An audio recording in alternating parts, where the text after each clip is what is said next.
In preparation for the newest and supposedly final Mission Impossible movie, The Final Reckoning, I'm reviewing all the movies in the series, and we've made it to the second to last one, Mission Impossible Dead Reckoning Part 1, or just Dead Reckoning because the new one's no longer called Part 2.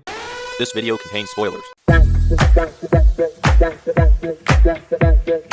Before I hop into the review, keep in mind this is all just my opinion. Share what you think about the movie in the comments section down below. And without any further ado, let's hop right into it. So the story here is actually pretty straightforward. You have a lot of different characters, but it's pretty easy to follow along with. It's basically about this AI thing going rogue, and it's actually pretty cool that they're using AI in these movies because it is something that's kind of becoming more and more complex in the real world. And then they also have a guy who's working for it as the villain, who actually encountered Ethan before the events of the first movie. But this also connects to just stuff in previous movies, mainly kind of the last 3 or 4. But there is other stuff from earlier on in the franchise that it kind of connects to that I definitely appreciate, because you can really just feel the universe coming together. And this movie is actually pretty long. It's about 2 hours and 40 minutes. I mean, you know it's going to be slower paced when the opening credits don't start until half an hour into the movie. But I mean, in all reality, everything actually flows nicely together, and it doesn't actually feel that long because there's just a lot of non-stop excitement. This is also a movie that I think has some of the best plot twists out of the whole franchise, where they don't feel forced. So of course you have Tom Cruise in here doing a great job as usual, and he's kind of in a later phase of life here, where his major flaw is still that he's not willing to let any of his friends die, even if it means putting the entire world at risk. And that's something that his enemies definitely understand. Of course you have Benji and Luther in here, who are both great supporting characters. And I mentioned earlier how they were connecting to earlier films in the franchise. They kind of brought the former IMF director from the very first movie, and now he's like the CIA director. And as I said, that connects all the way back to the first movie from 1996, so I definitely appreciate that. This movie also introduces the Hayley Atwell character, who I definitely thought felt different from other characters in the franchise, just her personality. She didn't immediately just become the stereotypical love interest that felt forced. Speaking of love interest though, Rebecca Ferguson's character actually came back, and she dies in kind of the middle of this movie, which actually adds some emotional weight. Of course, if they bring her back in the next movie and say her death was faked, I wouldn't be surprised. And then you also have Vanessa Kirby's character in here as well, just kind of adding some of that black market stuff into the mix. And you do have some of the better villains in the franchise here with the AI thing, and then the Gabriel guy, as well as some henchmen.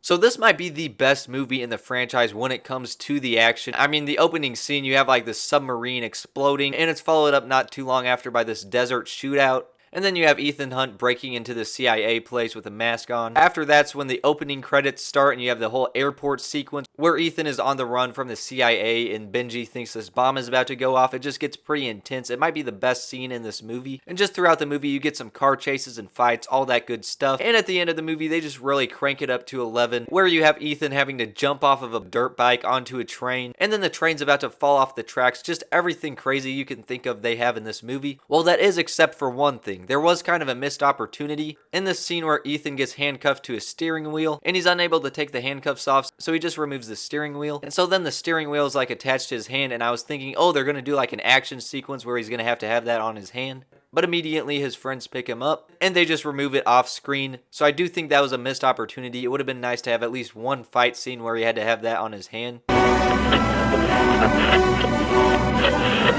So when it comes to the cinematography, it's actually really good in this movie, and then there's just a lot of locations they were able to film at. It's very clearly a big budget movie, so much so that despite making over $500 million at box office, it's still bombed. But I mean, the summer of 2023 had some crazy competition.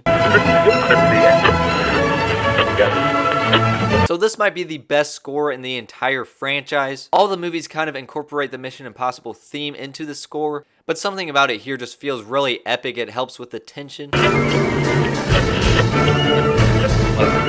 So overall, this might be my favorite movie in the entire franchise so far. I mean, I also think the third one is extremely underrated, so it's either one of those two. And I'm definitely excited to check the new one out. Maybe that could take the top spot. I mean, the only movie in this franchise that wasn't great was the second one, but I still am a little nervous for the final one, because concluding this whole story is definitely going to be tough.